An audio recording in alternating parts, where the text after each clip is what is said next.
Hello everyone, welcome to Anshu diaries. ఈరోజు మీకు ఒక డిఫరెంట్ రెసిపీతో వచ్చేసానండి. టేస్ట్ అయితే అదిరిపోతుంది. అదేనండి బంగాళదుంప పచ్చిమిర్చి ముద్ద ఫ్రై అండి. చాలా బాగుంటుంది.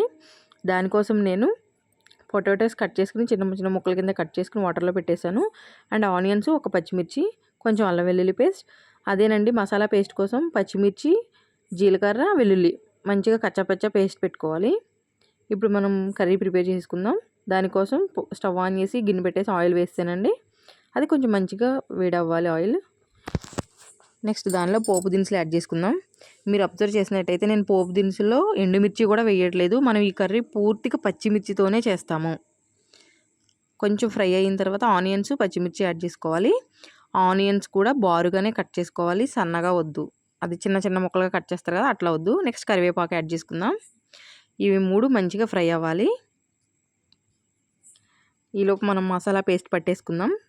చూసారా, జస్ట్ కచ్చా పచ్చా పట్టానంతే, మరీ పేస్ట్ అయితే బాగోదండి. ఇప్పుడు ఫ్రై అయిపోయినాయి కదా ఆనియన్స్, కొంచెం అల్లం వెల్లుల్లి పేస్ట్ వేసుకొని అల్లం వెల్లుల్లి పేస్ట్ పచ్చివాసన పోయేంత వరకు ఫ్రై చేసుకోవాలి. అలా పోకపోతే పచ్చివాసన వస్తుంది, అల్లం వాసన వస్తుంది కర్రీ అంతా. ఇప్పుడు పొటాటోస్ యాడ్ చేసుకుందామండి. ఒకసారి అంతా మంచిగా ఆనియన్స్లో ఈ పొటాటోస్ అన్నీ మిక్స్ చేసేయాలి. ఇప్పుడు కొంచెం పసుపు యాడ్ చేసేసుకుందాం.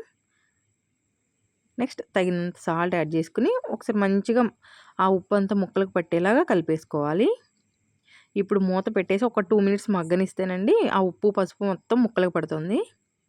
సో చూసారా, మొత్తం ఆల్మోస్ట్ ఎల్లో కలర్ వచ్చేసింది కదా, పసుపు అంతా మిక్స్ అయిపోయి. ఇప్పుడు మనం కచ్చాపచ్చా దంచిన మసాలా వేసేసుకుందాం పచ్చిమిర్చిది. ఒకసారి ఆ మసాలా కూడా ముక్కలకు అంతా పట్టించేద్దాం. సో చూసారా, ఇప్పుడు మూత పెట్టేద్దాం. మూత పెట్టేసి మధ్యలో తిప్పుకుంటూ ఉండాలండి. అలా వదిలేసినా సరే కింద అడుగంటేస్తుంది. సో నేను ఒక 5 మినిట్స్ తర్వాత ఇదిగోండి చూడండి, ఆల్మోస్ట్ పొటాటో కుక్ అయిపోతుంది కదా. ఒకసారి తిప్పుతున్నాను, కింద నుంచి తిప్పాలి. పైనుంచి తిప్పామంటే మనకు పొటాటో బాగా స్మాష్ అయిపోతుంది. ఏదో ఒక పిండి తిన్నట్టు ఉంటుంది, కర్రీ తిన్నట్టు ఉండదు. సో కింద నుంచి తిప్పుకోవాలి. చూసారా, పొటాటో స్మాష్ అవుతుంది. మనం వాటర్ ఏమి యాడ్ చేయకుండానే మంచిగా మగ్గిపోయింది పొటాటో అంతా.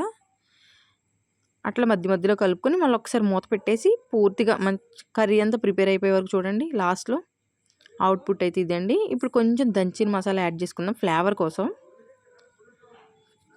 అంతే, జస్ట్ ఒక్కసారి మూత పెట్టేసి ఒక 2 మినిట్స్ ఆ వాసనకి మగ్గితే కనుక కర్రీ అవుట్పుట్ అయితే సూపర్ వస్తుందండి. ఇప్పుడు మొత్తం మిక్స్ చేసుకోవాలి. చూడండి, ఆ మసాలా అంతా మిక్స్ చేసేసేయండి. చాలా బాగుంటుంది అండ్ డిఫరెంట్గా ఉంటుంది. దీనికి తోడు రసం కానీ, సాంబార్ కానీ, పప్పు కానీ ఏదైనా సరే బాగుంటుంది. అండ్ డిష్ అవుట్ చేసుకుంటుంటే అసలు మంచి అరోమా వస్తుందండి వేడివేడిగా. చూసారా, పొగలు కక్కుతుంది. చాలా టేస్టీగా ఉంటుంది. ఒకసారి ట్రై చేయండి, డిఫరెంట్గా ఉంటుంది. ఓన్లీ పచ్చిమిర్చి మాత్రమే మనం వాడాము, కారం అలాంటివి ఏమీ వాడలేదు. సో అవుట్పుట్ అయితే ఇదండి మన కర్రీ. లైక్ చేయండి, షేర్ చేయండి, సబ్స్క్రైబ్ చేయండి. Thank you for watching.